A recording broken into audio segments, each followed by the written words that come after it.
अच्छा, कोई ऐसा है जो रात को सोते हैं, उन्हें लगता है कि हमारी बॉडी सो रही है लेकिन दिमाग में कुछ कुछ चल रहा है, पूरी कहानियां, कुछ कुछ जो हमने सोची नहीं वो भी चीजें चल रही हैं। तो इस तरह से आप जो है आयुर्वेदा के माध्यम से ठीक हो सकते हो।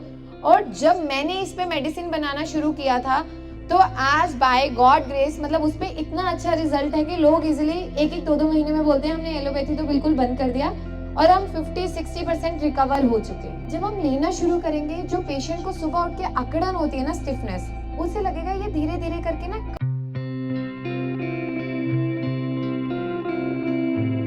अच्छा, कोई ऐसा है जिसे कभी लगा है कि मुझे डिप्रेशन है?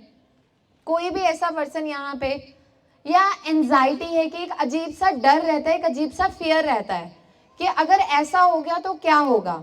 कभी किसी के साथ हुआ है ऐसा? किसी के साथ नहीं। अच्छा, कोई ऐसा है जो रात को सोते हैं, उन्हें लगता है कि हमारी बॉडी सो रही है लेकिन दिमाग में कुछ कुछ चल रहा है, पूरी कहानियां, कुछ कुछ जो हमने सोची नहीं वो भी चीजें चल रही हैं। कभी किसी के साथ हुआ है? होता है। क्यों होता है? क्योंकि हमारा सब कॉन्शियस माइंड जो है वो वैसे ही काम कर रहा है। अब यहाँ पे हम क्या करते हैं, जिनको भी डिप्रेशन, एंजाइटी, ओसीडी, शाइजोफेनिया ये प्रॉब्लम्स होती हैं, हम ना डायरेक्ट साइकेट्रिस्ट को कंसल्ट करते हैं। अब हम अपनी बॉडी का कंट्रोल किसी को दे रहे हैं। अब उन्होंने क्या करना है, उनको आपकी स्टेट समझ आ गई और वो आपको बोलते हैं आप दवाइयाँ शुरू कर दो। और जितनी बार आप कंसल्ट करने जाओगे, आप बताओगे मुझे आराम है तो they will repeat the medicine, आराम नहीं है तो मेडिसिन में सॉल्ट आपका चेंज होता रहेगा। कब जिंदगी के इतने साल निकल जाते हैं पता नहीं चलता।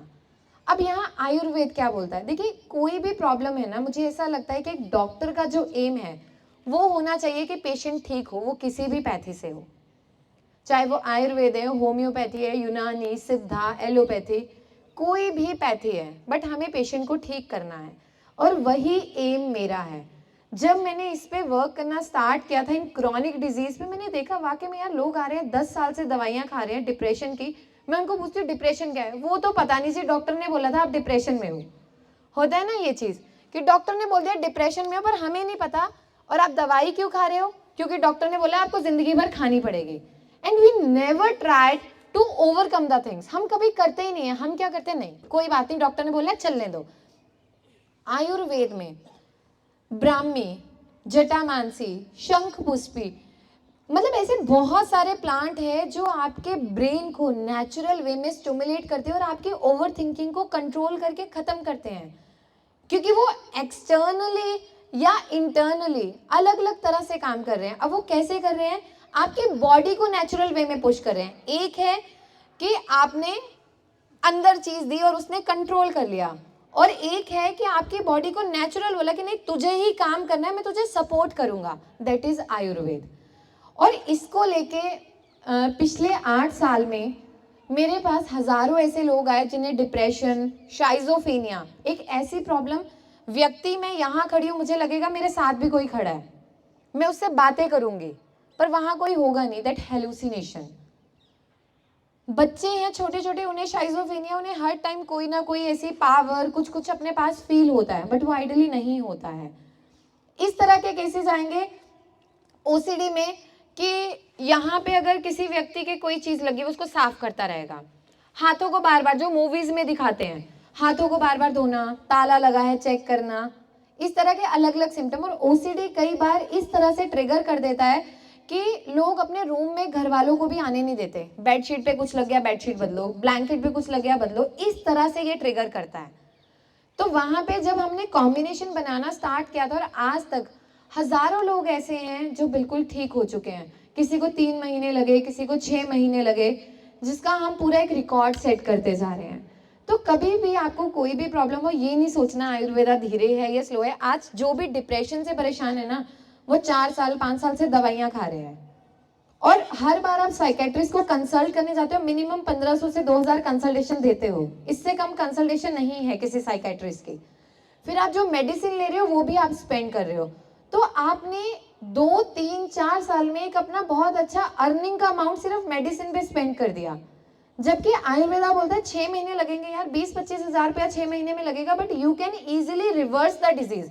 उसके बाद आपको सुबह उठ के टेंशन नहीं है कि मुझे दवाई खा के ही उठना है, तभी मेरा दिमाग काम करेगा। तो इस तरह से आप जो है आयुर्वेदा के माध्यम से ठीक हो सकते हो। और जब मैंने इस पे मेडिसिन बनाना शुरू किया था तो आज बाय गॉड ग्रेस मतलब उस पर इतना अच्छा रिजल्ट है कि लोग इजिली 1-1, 2-2 महीने में बोलते हैं हमने एलोपैथी तो बिल्कुल बंद कर दिया, और हम 50-60% रिकवर हो चुके हैं। डिप्रेशन को लेके अब किसी के मन में कोई डाउट है? यहाँ पे कितने लोग हैं जिन्होंने पंचकर्मा के बारे में सुना है कि पंचकर्म क्या होते हैं? कभी किसी ने सुना है कि आयुर्वेदा का एक प्रोसेस होता है? फिजियोथेरेपी कितने लोगों ने सुना है? फिजियोथेरेपी सबने सुना है, ठीक है। पंचकर्म क्या होता है? आप लोग ध्यान से सुनना, ये आप लोगों के लिए बहुत बेनिफिशियल होगा। पंचकर्म यानी 5 कर्म। हमारा शरीर पंच महाभूत से बना है, वायु, अग्नि, पृथ्वी, जल, ठीक है, आकाश, ये 5 महाभूत हैं। और हमारा जो शरीर है ये 5 महाभूत से काम करता है। अग्नि जो हम खाना पूरा प्रोसेस में जाता है, तेज चाहिए उसको पचाने के लिए। वायु, वायु का गुण है गति, जो चलता है, शरीर में पूरी मूवमेंट हो रही है, दैट इज वायु। पृथ्वी, पृथ्वी को हम टच कर सकते हैं, स्पर्श, हमारी बॉडी स्पर्श। और आकाश, हॉलोनेस, जो हम चीजें सुन पा रहे हैं, दैट साउंड, ध्वनि, वो हम वहां पे। जल, जितना भी हमारी बॉडी में फ्लूइड है, दैट इज जल। जो पंचकर्म है वो इसी के अनुसार हमारे शरीर के लिए काम करते हैं। इसमें प्रोसेस क्या होती है? स्नेहन, स्वेदन, वमन, विरेचन, वस्ति, 5 चीजें हमारे पंच महाभूत के अनुसार, दोषों के अनुसार शरीर में काम करती हैं। अब किसी भी व्यक्ति को कोई भी बीमारी है, जैसे शुगर है या फिर गठियाबाई है, शुगर का इलाज है क्या? आप लोगों ने सुना है कभी शुगर को ठीक कर सकते हैं? आप लोग मुझे आंसर करेंगे, मुझे अच्छा लगेगा ना, हाँ या ना में तो सब आंसर कर सकते हैं। कभी शुगर का इलाज सुना है कि ठीक हो सकता है? नहीं। गठियाबाई का? नहीं, कि इंसान को गठियाबाई हो गया तो वो बिस्तर पे ही मरेगा, ठीक नहीं होगा, ऐसे ही बोला जाता है ना रूमेटाइड अर्थराइटिस में। जब हम गूगल पे सर्च करते हैं कि is there any treatment for rheumatoid arthritis, वहां पे सबसे बड़ी लाइन आती है there is no cure, but in Ayurveda we can easily reverse it, we can cure it completely with the help of medicine and along with panchakarma. Panchakarma क्या है? 5 कर्म जो हमारे शरीर का शुद्धिकरण करेंगे। अब स्नेहन, जो हम मसाज करवाते हैं, हम मसाज करवाते हैं ना, क्यों करवाते हैं? बॉडी को रिलैक्स करने के लिए।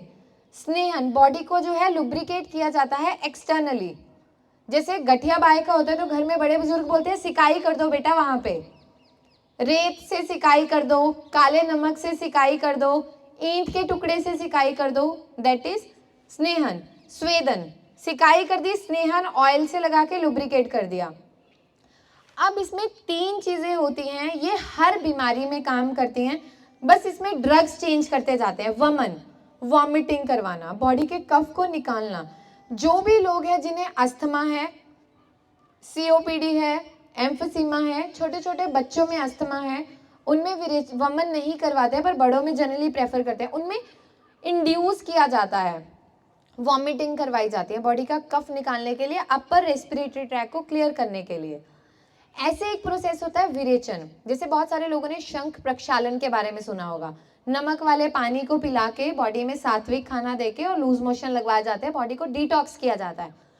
विरेचन भी एक डिटॉक्स प्रोसेस है जो आपकी बॉडी से पित्त दोष बड़ा होता है उसे बाहर निकाला जाता है। ये एक प्रोसेस होता है जिसमें मेडिसिन के थ्रू बॉडी को इंटरनली लुब्रिकेट करके फिर लूज मोशन लगवाए जाते हैं, सात्विक खाना दिया जाता है 10 दिन के लिए और उसके बाद बॉडी को क्लीन किया जाता है। जब विरेचन का प्रोसेस होता है पेशेंट को 15, 20, 30, 40 जितने मोशन होंगे उतना वो सक्सेसफुल होगा। फिर वस्ती, वस्ती का एनीमा पता है सबको, ये आयुर्वेदिक एनीमा होता है जिसमें काढ़े लेके प्लांट्स के एनल रीजन से काढ़ों को शरीर के अंदर इंजेक्ट किया जाता है। पेनलेस प्रोसेस होता है पर ये आपकी बॉडी की बाय को निकालता है। और इस पूरे प्रोसेस को कंप्लीटली हम हर बीमारी में यूज करते हैं। और बहुत सारे फॉरेनर्स, अगर आप केरला में जाके देखो, Kerala is the only state जहाँ पे आयुर्वेद को प्रायोरिटी दी जाती है। आप केरला में जाके देखोगे वहाँ पंचकर्म ऑलमोस्ट हर घर में आपको करते हुए लोग मिलेंगे, ठीक है। और दूसरा जो है, जितने भी फॉरेनर्स मोस्टली आते हैं वो इंडिया में आते हैं हर साल, 21 दिन 10 दिन अपना पंचकर्म करवाते हैं और चले जाते हैं कि हम पूरा साल अब फिट रहेंगे, हेल्दी रहेंगे। अब जिन भी लोगों को जो है रूमेटाइड अर्थराइटिस है, गठियाबाई, उसमें क्या है, आपकी बॉडी के सेल वहाँ पे खा रहे हैं अपने आप को ही, आपका डिफेंस मैकेनिज्म फेल हो गया, एंटी इन्फ्लामेटरी ड्रग्स ले लेके, पेन किलर लेके हम स्टेबल कर रहे हैं। लेकिन जब मैंने इस पे रिसर्च करना स्टार्ट किया था, ऐसे ऐसे लोग थे जिनकी ये उंगलियां मुड़ चुकी थी पूरी इस तरह से। गठियाबाई में ऐसे ही होता है ना, कुछ टाइम में उंगलियां यहाँ से मोटी मोटी हो जाती हैं और पूरी फूल जाती हैं। जब जिसको गठियाबाई होता है वो सुबह उठते हैं ना, हाथ नहीं मुड़ते। पेशेंट बिल्कुल इतनी मॉर्निंग स्टिफनेस इतनी ज्यादा होती है, वो उठ नहीं पाता बिस्तर से। वो कहता है मुझे 1-1.5 घंटा तो ये लग जाता है कि मैं उठूं बिस्तर से, मतलब मशीनरी को एक्टिव करना है बॉडी को, होता है ऐसा। अब गठियाबाई क्या है, आव वात, आम, जो इनडाइजेस्टिव जूसेस हैं, जो बॉडी का मैकेनिज्म प्रोसेस डाइजेशन का मेटाबॉलिज्म का फेल हो गया, दैट इज आम। वात मतलब हवा। अब जो खाना पका नहीं, खाना सड़ गया, वो हवा के साथ जाके अलग अलग जॉइंट्स में जा रहा है। अब कैसे जा रहा है, ये जॉइंट अफेक्ट हो गए, यहाँ पे रिस्ट में पेन हो गया, नी में पेन हो गया, और पेशेंट एकदम से बेड पे चला जाता है। अब आयुर्वेद कैसे काम करेगा, जो मेडिसिन हमने बनाई है वो पता होना चाहिए, क्योंकि आपके आसपास ऐसे लोग होंगे ना, आप उनको बता सकते हो कि भाई तुझे गठियाबाई है ना, तुझे जिंदगी में ये नहीं सोचना कि मर ही जाऊंगा। आप उसको 6 महीने 1 साल में खत्म कर सकते हो। आपको बचाना शुरू करना है। अब आपको कैसे बचाओगे, सबसे पहले आप घर से शुरू करोगे, अपनी रसोई से। अजवाइन, काला नमक और सौंठ, जो सूखा अदरक होता है, तीनों का गुण तीक्ष्ण है। अब कहीं भी कुछ चीज जम जाती है, ब्लॉकेज हो जाती है, हम गर्म पानी या तेजाब डाल के ब्लॉकेज को क्लीन करते हैं। आप क्या है, एक तरह से जमा हुआ पदार्थ है। अब हमें उसे कैसे क्लियर करना है, स्क्रैपिंग करनी है। तो जो काली मिर्च है, अजवाइन है, सौंठ है, नमक है, इनका काम स्क्रैपिंग करना है। अब क्या करना है, इनके बराबर मात्रा में लेके एक डिब्बी बना के हम रख लेंगे, 10-10 ग्राम, 20-20, जितना हमें कंफर्टेबल है। और रोजाना खाना खाने से पहले आधा घंटा पहले आधा चम्मच हम इसका गुनगुने पानी से लेना शुरू करेंगे। जब हम लेना शुरू करेंगे, जो पेशेंट को सुबह उठ के अकड़न होती है ना, स्टिफनेस, उसे लगेगा ये धीरे धीरे करके ना कम हो रही है। जो टाइम उसे 40 मिनट लगता था बिस्तर से उठने में, अब वो शायद आधे घंटे पे शिफ्ट हो जाए। जो पेन एकदम से होती थी कि पेशेंट बैठ जाता है फिर उठ नहीं पाता, उठता है तो वो बैठने में दिक्कत है, वो सेटल होने लगेगा। और जो दवाइयाँ काम करेंगी उनका भी सेम यही काम है, वो आफ को कम करेगा, हवा को कम करेगा, धीरे धीरे करके जोड़ों में से सूजन उतारता है, और आप गठियाबाई को जिंदगी भर के लिए खत्म कर सकते हो। अब गठियाबाई में क्या है, जब लेटर ऑन स्टेज आ जाती है तो आपको इंजेक्शन लगता है। एक इंजेक्शन की कॉस्ट 1 महीने की 60,000 रुपये है। जब वो इंजेक्शन एक बार लगेगा आपकी बॉडी पे, वो 1 महीना चलता है, 2 महीने चलता है, या जो भी है, मतलब एक ये अप्रॉक्स कॉस्ट।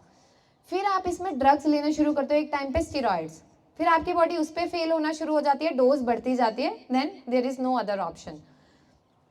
अब सेम चीज आती है यहाँ पे, मेरा आप लोगों को अवेयर करने का जो मोटिव है वो यही है, क्योंकि फिर हम सुनते हैं आयुर्वेद कॉस्टली, और ये कहाँ आप सारी जिंदगी 60-60 हज़ार के इंजेक्शन लगवाओगे और बिना दवाई के नहीं चलोगे, और कहाँ आप 6 महीने में दवाई से ठीक हो सकते हो। कॉस्टिंग वही जाती है 4-5 हज़ार रुपये मंथली, लेकिन अगर आप कलेक्टिवली देखो तो उसके सामने वो कुछ भी कॉस्टिंग नहीं है। और सारी जिंदगी दवाई खाने से बेटर 6 महीने 1 साल में आप बिल्कुल ठीक हो जाओगे। गठियाबाई वाले को परहेज करना चाहिए, जैसे आलू नहीं खाना है, कोई भी ऐसी चीज नहीं खानी है जो पचने में दिक्कत करे। जितनी भूख है उसका 70% खाना खाओ, जब दोबारा भूख लगे तब खाओ। कोई भी बीमारी है आपकी, बहुत सारे लोग ऐसे होते हैं ना, मतलब जो कहते हैं हमें बहुत तेज भूख लगी है, पेट में से वो गुड़गुड़ की आवाज आने लग जाती है, हम बोलते हैं चूहे कूद रहे हैं कि भूख खाना मांग रहे हैं। लेकिन जब तक आपके पेट से वो आवाज ना आए, कभी खाना नहीं खाना चाहिए। हकीकत है वो क्या था, अपच करता है हमेशा, खाना पचेगा नहीं, मोटापा आएगा, लोअर बैली फैट बढ़ना शुरू हो जाता है, अजीब सी एक बेचैनी रहने लग जाती है, और कुछ टाइम में गैस, एसिडिटी, ये इश्यू स्टार्ट होते हैं। और जब ये होंगे सेम वो बाय करेगा, indigestion, that also leads to joint pain, arthritis, osteoarthritis, spondylitis, है ये भाई बहन ही, सबका अफेक्ट करने का बॉडी में एरिया अलग अलग हो गया।